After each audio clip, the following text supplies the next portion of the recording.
Өте дәмді, оп-оңай, тез дайындалатын қырыққабат салатын жасап үйренейік. Қолжетімді тағамдардан оңай жасалатын бұл салатты ұзақ мерзім сақтауға болады. Бізге керегі қырыққабат, сәбіз, сарымсақ, лавр жапырақтары,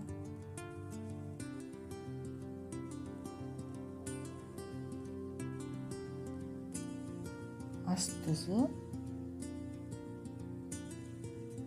қант, сұйық май,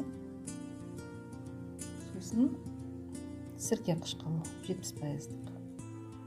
Енді қанша керек екенін мен кейін осы видеодағы жазбасына төменгі жағына жазып қоямын. Біз енді басында ең бірінші қырыққабатымызды турап аламыз. Оны ұзынша қылып пышақпен тураған жөн. Сосын бізге қайнаған су керек болады. Ол суды, тиісті мөлшердегі суды отқа қоямыз.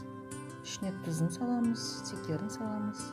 Сосын сұйық майымызды құйып, суды отқа қойып қоямыз.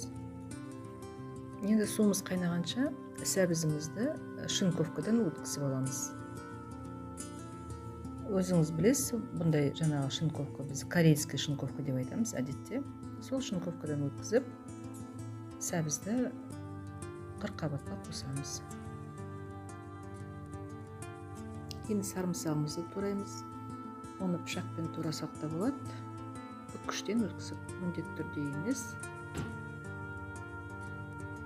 Сарымсақты кейіннен лавр жапырағын бәрін қырыққабатпен сәбізімізге қосып араластырамыз.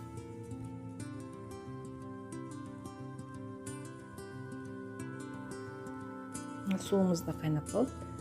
Бұған енді сірке қышқылын құямыз. Сосын тағы бір бұрқ еткіземіз. Бұрқ етіп қайнағандай болады. Сол уақытта осы дайын ерітіндіні біздің туралып тұрған көкөністеріміздің үстіне апарып құямыз.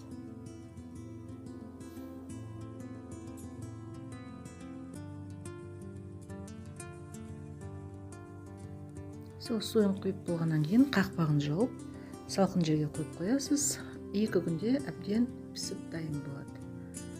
Енді осы 2 күннің ішінде әрине оны міндетті түрде қарау керек, мүмкін жеткіліксіз я секері, я тұзы, сарымсағы, қай қоспаны қостыңыз, соның бірі болмаса бірі жетіспейтіндей болса, соны еселеп салып, өзіңізге ұнайтындай қылып әзірлеп қойсаңыз болады. 2 күннің ішінде әбден маринадталып, қырыққабатқа хош иістер, дәмдер сіңіп, әрі сірке қышқылына пісіп, жақсы дайын болып тұрады салатыңыз. Осы әдіспен дайындап көріңіз. Бұл өте қолжетімді, әрі пайдалы, дастарханыңызға сән беретін өте тамаша салат. Арнаға тіркеліңіздер. Әр видеодан қолжетімді өнімдерден дәмді тамақ пісірудің қыр-сырын үйренейік. Асыңыз әрдайым дәмді болсын.